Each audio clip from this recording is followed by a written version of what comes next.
दोस्तों, गणेश जी को प्रसन्न करने के लिए भक्त उन पर मोदक या लड्डू कई तरह के पुष्प भी चढ़ाते हैं।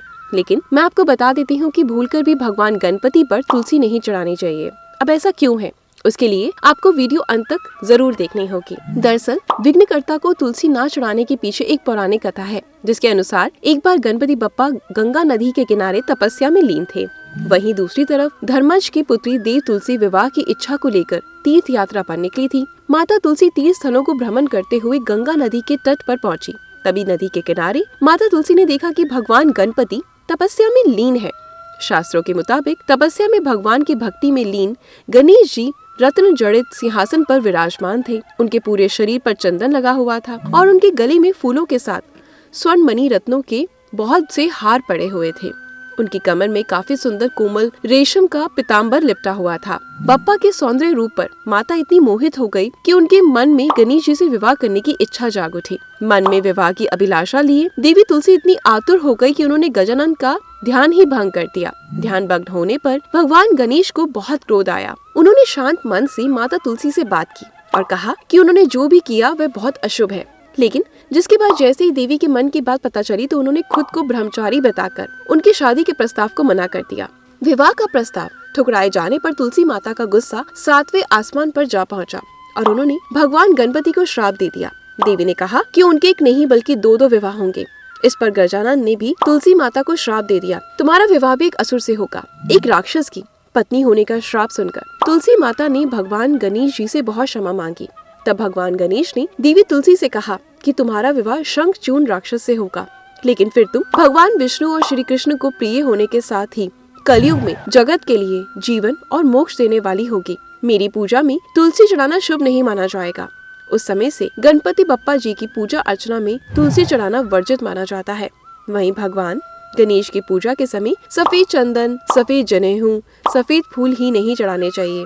पुरानी कथा के अनुसार चंद्रमा ने गणपति जी का रूप देखकर उनका उपहास किया था, जिसके कारण से बप्पा ने चंद्रमा को श्राप दिया।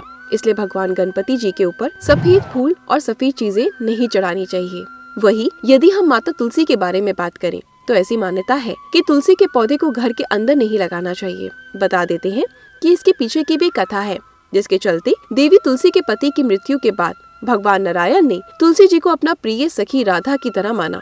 तभी देवी तुलसी ने उनसे कहा कि वह उनके घर जाना चाहती है, लेकिन श्री हरि ने मना करते हुए कहा कि मेरा घर लक्ष्मी के लिए है, लेकिन मेरा दिल तुम्हारे लिए है। भगवान विष्णु की इस बात को सुनकर तुलसी जी ने कहा कि घर के अंदर ना सही, बाहर ही सही, मुझे कहीं तो स्थान मिल सकता है ना। जिस पर श्री हरि ने मान लिया और कहा जाता है कि तभी से तुलसी जी का पौधा घर के मंदिरों के बाहर लगाया जाता है। दोस्तों, कहा जाता है कुछ ऐसी महिलाएं होती है जिन्हें भूलकर भी तुलसी पूजा नहीं करनी चाहिए, पर सोचने वाली बात है कि कौन है वो सुहागिन महिलाओं के लिए तुलसी पूजा बहुत ही खास होती है। यदि शादीशुदा औरतें तुलसी पूजा करती हैं तो उन्हें बहुत पुण्य मिलता है, लेकिन यदि अपने हिंदू धर्म के मुताबिक विवाह नहीं किया, 7 फेरे नहीं लिए, तो ऐसी महिलाओं को देवी तुलसी के करीब भी नहीं जाना चाहिए। अगर आपने कोर्ट मैरिज की है तभी भी आपको तुलसी की पूजा नहीं करनी चाहिए। वहीं कुंवारी लड़कियों को भी पूजा की अनुमति नहीं है। यदि जबरन आप करते भी हैं तो इसका प्रभाव अच्छा नहीं है। देवी लक्ष्मी आपसे नाराज हो जाती है और कभी भी आपके घर नहीं आती। वहीं ऐसा कहा जाता है कि गलत चरित्र और गंदे ख्याल रखने वाली स्त्री को भी भूलकर तुलसी की पूजा नहीं करनी चाहिए। ऐसे करने वाली को अगले जन्म में नरक की प्राप्ति होती है। इसको देवों का अनादर भी माना जाता है। देवी तुलसी ऐसे लोगों से हमेशा रुष्ट रहती है और कभी भी उनकी पूजा स्वीकार नहीं करती। वहीं मासिक धर्म के वक्त भी स्त्रियों को तुलसी की पूजा नहीं करनी चाहिए। शिव पुराण में बताया गया है कि इनको ईश्वर की मूर्ति का स्पर्श तक नहीं करना चाहिए। इसके साथ ही इस समय किसी को दान दक्षिणा भी नहीं देनी चाहिए, क्योंकि इस समय शरीर की शुद्धि की क्रिया चल रही होती है, जिसे शास्त्रों में महिला को इस समय सभी सांसारिक कार्यों और देवप्रीत कार्यों से मुक्त किया गया है। इस समय मानसिक जप करना मन और शरीर दोनों के लिए सही माना जाता है। इसके साथ ही आपको बता देते हैं कि तुलसी स्पर्श करने मात्र से ही आपके शरीर को पवित्र बना देती है और जल देकर प्रणाम करने से रोग निवृत्त कर देती है। इसके सेवन से मनुष्य की स्मृति व रोग प्रतिरोधक क्षमता बढ़ती है। जिस व्यक्ति के गले में तुलसी की माला हो, तुलसी का पौधा निकट हो, उसे यमदूत छू भी नहीं सकते। वहीं वैज्ञानिकों का माने कि जो तुलसी का सेवन करता है उसे मलेरिया नहीं होता और साथ ही कैंसर का खतरा भी टल जाता है।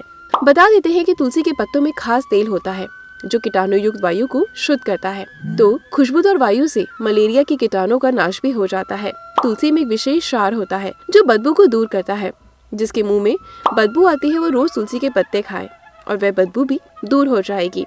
इसके कई नाम हैं। तुलसी को विष्णु प्रिया, भगवान विष्णु की प्रिय, सुरसा जिसका रस सर्वोत्तम हो, सुलभा सरलता से उपलब्ध हो, बहुमंजरी बहुत सारी मंजरियां लगती हैं गांव में तथा घर घर में लगाई जाने वाली अपेत राक्षसी दर्शन मात्र से राक्षस एवं राक्षसाओं जैसे पाप भाग जाते हैं। शूल अग्नि अर्थात दर्द एवं रोगों को नाश करने वाली देव दुंदुबी देवों के लिए आनंददायक आदि नामों से जाना जाता है। इतना ही नहीं, इसके 2 प्रकार होते हैं, राम तुलसी और कृष्ण तुलसी। राम तुलसी के पत्ते एकदम हरे होते हैं जबकि कृष्ण तुलसी के पत्ते हल्के काले होते हैं।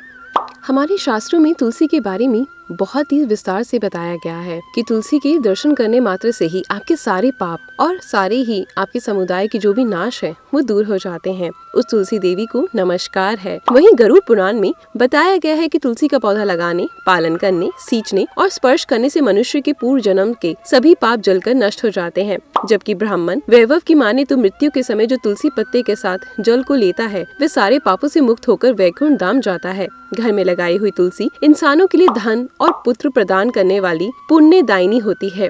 हर रात तुलसी का दर्शन करने से सोने दान का फल प्राप्त होता है। सकंद पुराण कहता है कि जिस घर में बगीचे में तुलसी के पेड़ लगे होते हैं हर दिन उनकी पूजा अर्चना होती है, तब ऐसे घर में यमदूत प्रवेश नहीं करते। हालांकि परमात्मा की आराधना के लिए बासी फूल और बासी फल और बासी जल की मनाही की गई है, लेकिन तुलसी का पत्ता और गंगा जल बासी होने के बाद भी परमात्मा को चढ़ाया जा सकता है।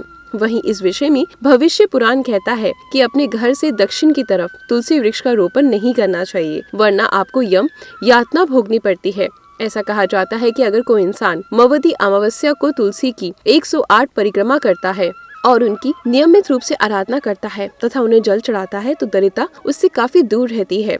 दोस्तों, आज आपने जाना कि भगवान गणेश को तुलसी जी क्यों नहीं चढ़ाई जाती और इसके साथ आपने जाना तुलसी जी के कुछ महत्व। यदि आपको पहले से किसी बात की जानकारी थी तो कमेंट बॉक्स में कमेंट करके जरूर बताएं। आज का वीडियो आशा करती हूँ आपको बहुत पसंद आया होगा। अगर आप ऐसी और वीडियोस देखना चाहते हैं तो हमारे चैनल को सब्सक्राइब करें, वीडियो को लाइक और शेयर करना बिल्कुल भी ना भूलें। धन्यवाद।